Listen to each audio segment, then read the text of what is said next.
Easy pulaw recipe na masarap ang hanap mo?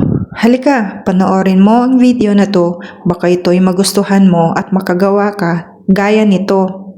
Dito pala nag-fry ako ng onion hanggang mag-golden brown. Then naglagay ako ng mga fresh spices. Sunod naman ang chicken, karne ng manok.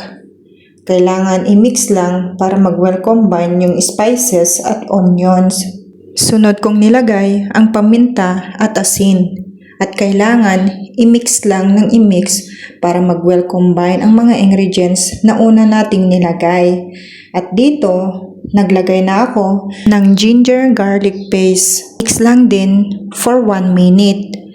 Pagkatapos nyan, nag-add na ako ng pulaw masala. I-mix lang ng konti. After that, i-next na natin maglagay ng yogurt. I-mix lang din for 1 minute. And then, mag-add na tayo ng tubig. Then, i-mix na natin nito for few seconds. At takpan. Pagkalipas ng 5 minuto at kumulo na, that time maglagay na tayo ng rice.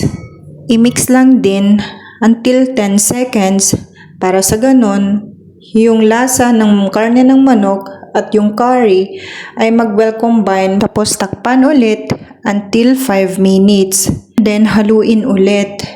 Kailangan kasi haluin para pantay yung pagkaluto ng manok ay karne ng manok at kanin. Pag ganyan medyo dry na, kailangan na nating i-keep for 20 minutes na dam. At ayan, ready na ang aking pulaw. Tara, kain na. Baka na naman nagustuhan mo ang video na to. Pa-follow, like, and share naman dyan.